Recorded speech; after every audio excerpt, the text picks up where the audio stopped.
This video is for you if you wake up in the middle of the night and you cannot fall back to sleep. It doesn't matter why.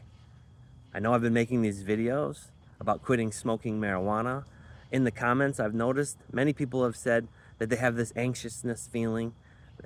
They're going through these withdrawals, and as a result, they can't sleep at night. Other people that I know are just going through a season in life where they have a lot of worries and they might fall asleep okay, but then they wake up in the middle of the night and they're overthinking, they're overanalyzing, they're replaying the scenarios, they're worrying in advance, and they're unable to fall asleep. It's called anxiety. Well, I went through all that, and what I'm about to tell you is what I use to fall back to sleep. It worked so good that I'm making a video about it now. But I want to warn you, it is not for the faint of heart. And it's not necessarily scientifically proven. Dr. Andrew Huberman isn't talking about this. There are no sleep experts who are making videos about what I'm about to tell you. But here's the deal. When you can't sleep at night, you'll do just about anything to get back to sleep. And what I'm going to tell you does not involve taking any drugs, does not involve taking melatonin, none of those things. It's simple, it's basic, and it goes back to what I've been talking about in the last couple videos in reference to stopping smoking marijuana, in reference to being in a moment where you are craving, where you are irritated, where you just have the anxiety going off the charts. And that is, you got to do something harder than your current state of being. You have to do something harder than that to get out of that state of being, and then it kicks you back into your normal state of being. So here's the dealio. Once upon a time, about a decade ago, I brought a new baby into this world, and the mom and I, we were not together. We had 2 children together already before that new child was born, and for whatever reason, mom didn't want to give me custody. We were not getting along during this season of our lives, and so we went into a custody dispute. As a result of that custody dispute, a friend of the court said, "Hey, Eric, you are behind on child support for another child that I had with a different mother, and if you don't pay up, you're going to go to jail." I also had bought a new minivan. Both of those side sliding doors were not opening.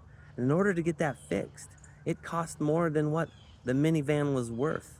And I already had financed it. I also was changing jobs, so I had a loss of income. And as a result of the breakup with the mother that I brought this newborn child into the world with, I had to find a new home to live in. Money was really tight and I was super stressed. I did not know what my future was going to be. And I'd wake up in the middle of the night and I'd replay all the scenarios and I'd dwell on worst case. I'd worry about worst case scenarios in advance. And I was resentful and I was anxious and I was just downright worried and I couldn't sleep. Well, it doesn't take too long and you know that you're not going to fall back asleep.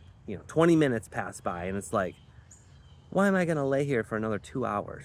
So I decided to get out of bed, and to get out of my head, I wrote it all down in a journal. I just emptied my brain.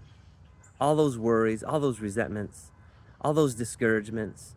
I mean, I felt like a big, fat loser. I was behind on child support. I had 4 children, 2 moms. I didn't have a great job at the time. I didn't even have a car. And I just felt like a loser.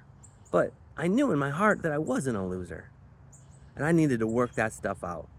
You can't lay in bed and work that out. So I got out of bed and I started writing it down. Just writing. And it was exhausting. Remember, you got to do something harder than your current state of being in order to get out of that state of being.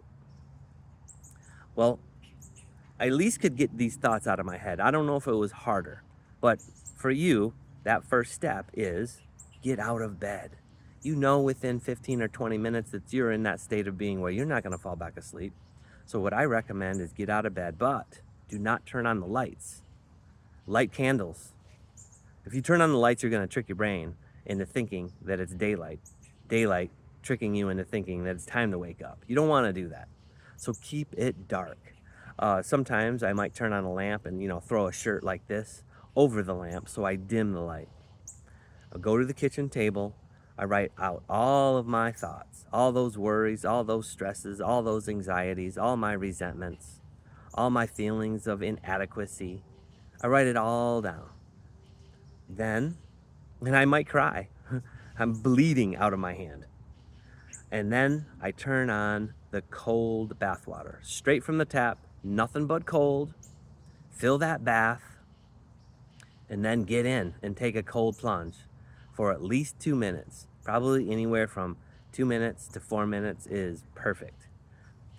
You will have to let it all go, because the only thing you will be able to do when you get into that bath water is catch your breath.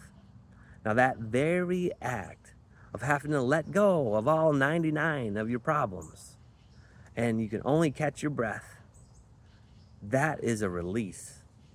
And that cold water does something to you. It will change your state. And then you get out, you towel off, you get back into bed. I bet you will fall asleep. It worked for me. I did this time and time again. And then I started doing it before I went to bed. And I slept through the night. Now it's a process. I'm not gonna say this it's gonna work for you on day one. But what I am saying is begin to understand that the journey of 1,000 steps begins with the first step. And the first step is just to get out of bed. Now, what I realized when I started doing this is, say I'd be up from 2 a.m. to 5 a.m. That's 3 hours. I could get out of bed. Say I'm up. I could get out of bed within 20 minutes. It'd take me anywhere from 25 to 45 minutes to write all my thoughts out. I mean, I would write pages and pages. That is exhausting as it is, by the way. Very much an exercise. And then I'd get in that cold water. That's only a 5-minute process. You get out, you get back in bed. You actually save time. You'll save an hour and a half, because it doesn't take that long just to get out of bed right away, begin that process of writing in the journal, then get into the cold bath, towel off, get into bed, fall asleep. That process is shorter than just laying there with your stinking thinking for 3 hours. So that's what I have for you. Nowhere else on the internet are you going to hear anyone tell you this. And you probably won't do it, because this is extremely hard. You try keeping the lights off at 3:30 in the morning. Draw a cold bath water and get in. Catch your breath. That's difficult, but that will take you out of the state that you're in, that you don't want to be in. It will take you out of that. And it'll bounce you, it'll catapult you back into a normal state of being, which is simply falling asleep. Now, here's another thing. Midday, 3:30 in that next day in the afternoon, open up that journal and read what you wrote. You will find some interesting discoveries there. You might see some leads on things that you need to take action on and follow up on. You might also realize that overthinking is not worth it.